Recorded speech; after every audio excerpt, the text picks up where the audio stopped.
অজ্ঞ ব্যক্তিগণ বলে থাকে যে সাংখ্যযোগ এবং কর্মযোগের ফল ভিন্ন ভিন্ন হয়, কিন্তু পণ্ডিতগণ এরূপ বলেন না, কারণ এই দুটি সাধনের যে কোনো একটির সাধনা সম্যকরূপে অনুষ্ঠিত হলে মানুষ দুই সাধনারই ফলস্বরূপ সেই পরমাত্মাকেই প্রাপ্ত হয়। পরিষ্কার পরিষ্কার বলছে, তুমি যদি বুঝেছো, তোমার বোধ যদি পাকা হয়, ঠিক আছে, তা কর্মে রূপান্তরিত হয়ে যাবে। আর তুমি যদি কর্মকে খুব সুন্দরভাবে গাইড করছো, তার ফলাফলে তোমার বোধ আসবে। দুটো কিন্তু একে অপরের সাথে চলছে। আমাকে অনেক সময় তোমরা হয়তো বিভিন্ন জায়গায় বলতে শুনবে যে আগে বোঝো তারপরে করো। কেন কি বলে দিল? সাংখ্যযোগ কর্মফলের যোগের ফল ভিন্ন নয়। অর্থাৎ যে ভিতর থেকে খালি হয়ে গিয়েছে, যে ভিতর থেকে সন্ন্যস্ত হয়ে গিয়েছে, সে যে শান্তি উপভোগ করবে, যে সংসার ত্যাগ করে দিয়েছে সেও সে একই শান্তি উপভোগ করবে। এই সিমিলারিটি বোঝানো হচ্ছে, বুঝা যাচ্ছে? দুটোই সম্ভব। কেন অর্জুনকে তাহলে বারবার এই কথাটা বলছে? কেন অর্জুনের সেই অবস্থা নয় যে অর্জুনের আন্তরিক শূন্যতা এত যে বাইরেটাও শূন্য হয়ে যাবে, এরকম নয় অর্জুনের স্থিতি। এরপরেও আরো উচ্চ অবস্থা আছে। নিম্ন অবস্থায় কি? বাইরেও ভিড়, ভিতরেও ভিড়। মধ্যম অবস্থা কি? ভিতরে খালি, বাইরে ভিড় আছে। অর্জুন এই স্থিতিতে আছে, ঠিক আছে, যে অর্জুনকে এখন ভিতর খালি করতে হবে, বাইরে অর্জুনের ভিড় থাকবেই, ঠিক আছে। এইটাকে ক্রস না করে এমন হতে পারবে না যে তোমার বাইরে ভিড়, ঠিক আছে, আর ভিতর শূন্য, এবং এই বাইরের সাথে তুমি খুব অ্যাকাস্টামড হয়ে আছো, এরকম হবে না, ঠিক আছে। যেমন আমি গানের কথা বললাম, একটা হলো সারেগামা বাজাতেই জানে না, আর একটা হলো গলা মেলাচ্ছে, আর একটা হলো দরকার নেই, গলা মিলে গেছে, তো আবার নিচের উপরটা সমান সমান দেখাবে, তাই না? যে সারেগামায় গলা মিলছেই না, মানে সে সারেগামা করতে পারছে না। বাইরে বাইরে কি? সে হারমোনিয়ামে হাত দিতে পারে না, আমি না হারমোনিয়ামে হাত দিলে না আমার গানটা ঠিক আসে না। অনেকে আছে এরকম নটঙ্কি করে, হারমোনিয়াম আমার না, আমার দ্বারা হবে না, ঠিক আছে। তো ওইটা নয়, যখন গলাতে সুর এসে গিয়েছে তোমাকে শিখতে হবে। বা গানের সাথে সঙ্গতি একটা অবিভাজ্য অঙ্গ। এবার তোমার যদি গলা এরকম হয়ে যায়, তুমি এইভাবে আঙুল দেখাচ্ছ আর উপরের ধা নিচের ধা চলে আসছে, ঠিক আছে, তাহলে আলাদা কথা। সেরকম তো নয়, নাহলে তুমি কি গা ধা, উপরের ধা নিচের ধা বলেছো, কিন্তু নিচের গা হয়েছে আর উপরের ধা হয়েছে, আর সে ভাবছে যে দেখো ধা থেকে ধা যাচ্ছি আমি, বলছে গা থেকে ধা যাচ্ছিস। গোপী চলল বহুদূর, পঞ্চম সুর, তৃতীয় সুর, ষষ্ঠ সুর, তো সেই অবস্থা হবে। তো এরকম না, শ্রীকৃষ্ণ বলে দিলেন সাংখ্যযোগ এবং কর্মযোগ, অর্থাৎ পুরুষ প্রকৃতির ভেদ এবং কর্মযোগ, অর্থাৎ এই পুরুষ প্রকৃতির যে সম্মিলনী, দুটো আলাদা আলাদা ফল দেয় না, দুটো একই জিনিস। তোমাকে বুঝতে হবে আমি কি, জগৎ কি, দুটো জিনিস। কিন্তু তুমি এটা বুঝবে যে দুটো আলাদা জিনিস নয়। যদি আলাদা জিনিস তাহলে বুঝছি কেন? তুমি এটাই বুঝছো যে দুটো আলাদা। বুঝতে গেলে সবসময় কি বলতে হবে? দুটো আলাদা, ঠিক আছে। আর কি বুঝবো শেষ অবধি? দুটো একই, যাকে আমরা সাংখ্যযোগ বলেছি, পুরুষ প্রকৃতি। আগের দিন সাংখ্য আমাদের বেদান্ত নিয়ে আলোচনা হচ্ছিল না, দর্শনের মধ্যে, ষড়দর্শনের মধ্যে সাংখ্য যাকে প্রকৃতি বলেছে, ঠিক আছে, ভেবে দেখো একই জিনিস। বেদান্ত তাকেই প্রকৃতি বা মায়া বলেছে। সাংখ্য খুব গুরুত্ব দিয়েছে প্রকৃতিকে, যে প্রকৃতি সব করছে, প্রকৃতি ক্রিয়মান আনি। শ্রীকৃষ্ণ বলছে সাংখ্যের স্তর থেকে বারবার প্রকৃতি করছে, প্রকৃতি করছে। বেদান্তে বলতেছে ওটা মায়া। সাংখ্যে প্রকৃতিকে গুরুত্ব দিয়েছে, দিয়ে পুরুষের থেকে শক্তি কেড়ে নিয়েছে। বলছে কি এগুলো, ছোট ছোট জিনিসগুলো বলে এগুলো প্রকৃতির অভিব্যক্তি, সহস্র সহস্র পুরুষ, আমরা আলাদা আলাদা সব, সাংখ্য এটা বলেছে। আর বেদান্ত বলে দিয়েছে আর দূর, প্রকৃতির থেকে শক্তি কেড়ে নিয়েছে, শক্তি কেড়ে পুরুষকে দিয়ে দিয়েছে। বলছে পুরুষই একমাত্র আছে।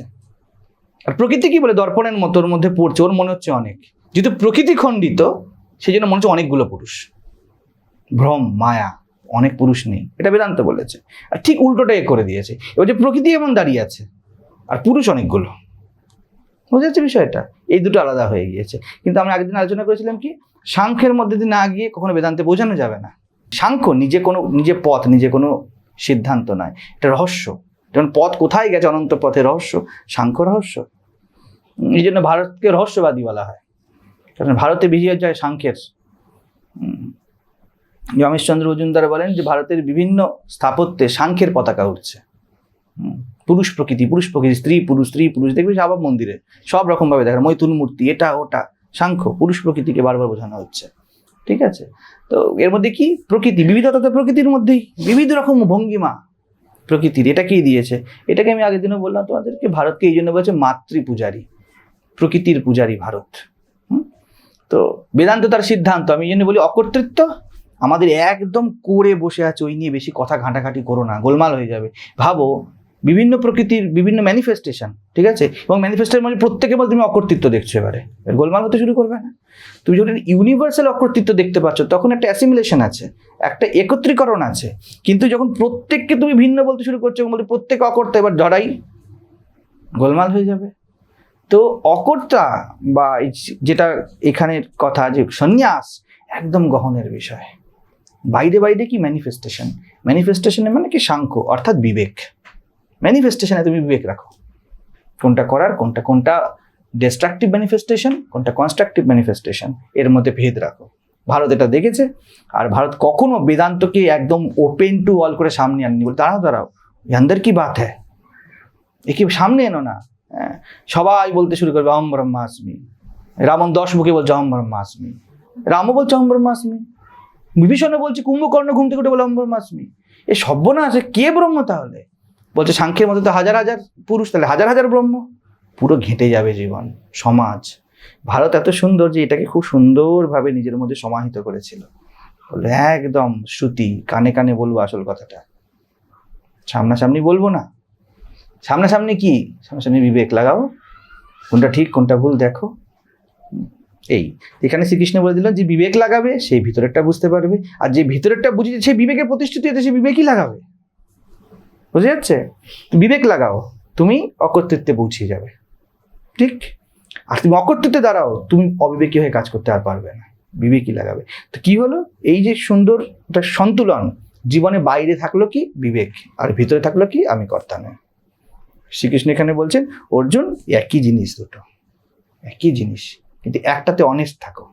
যখনই প্রয়োজন বললো তুমি কি, আমি অকর্তা, লোন আছে তখন আমি অকর্তা, যেই লোন নেই এখন খুব ভালো খাওয়া দাওয়া হচ্ছে, তোমাকে খাবো না, বিবেক লাগাতে হবে, খিদে পেয়েছে খাবো।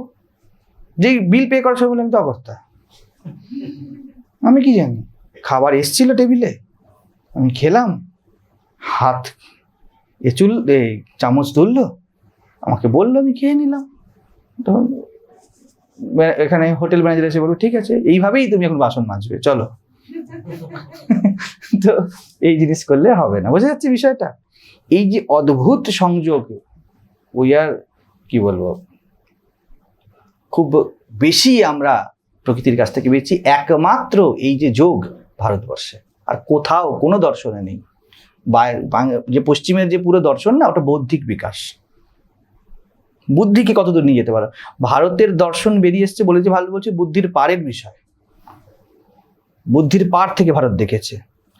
এ বলছে কার লেন্সের, কার দূরবীনে কত সুন্দর লেন্স আছে, কার ক্যামেরা কত সুন্দর, পশ্চিম বলছে সে তত সুন্দর ছবি তুলতে পারবে।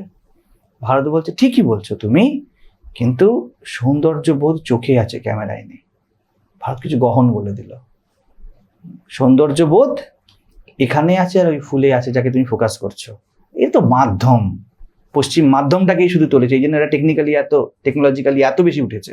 মাধ্যম, সব যত মাধ্যম সুন্দর সুন্দর পাবে, কিন্তু তা কোনো বোধ দেয়নি। আর ভারত একদম গহনে আছে, পৃথিবীর মধ্যে একমাত্র ভারতে পাওয়া যায়, সনাতনের মধ্যে, যেখানে এই গহন দর্শন এবং সব দিকে আপাদমস্ত ওতপ্রোত। কোথায় যাবে যোগ, ভারতের আনাচে কানাচে, যে কোনো জিনিসে তুমি এখানে তুলবে যোগ, ওখানে তুলবে যোগ, সব এতে যোগ ভারতের। তো শ্রীকৃষ্ণ বলে দিলেন এই দুটো আলাদা জিনিস নয়। সেই অর্জুন, তুমি যে বলছো যে কর্ম ত্যাগ করবো না কর্ম করবো, দুটো আলাদা জিনিস নয়। যে ঠিক ঠিক কর্ম করছে তার কর্মত্যাগ ঘটে যাবে, আর যাতে কর্মত্যাগ ঘটে গেছে তার যারা বেঠিক কর্ম হবে না, সে সঠিক কর্ম অনায়াস করবে। ঠিক আছে, গানের মতোই, যার সুরে প্রতিষ্ঠা হয়ে গিয়েছে, তুমি ঠিক ঠিক সারেগামা প্র্যাকটিস করো, তুমি সুরে প্রতিষ্ঠা হয়ে যাবে। তুমি সুরে প্রতিষ্ঠা হয়ে গেছে, তোমার গলায় সারেগামা আছে, কিন্তু এমন কখনোও হবে না যে তুমি সারেগামার বাইরে কিছু বলছো। বুঝে যাচ্ছে?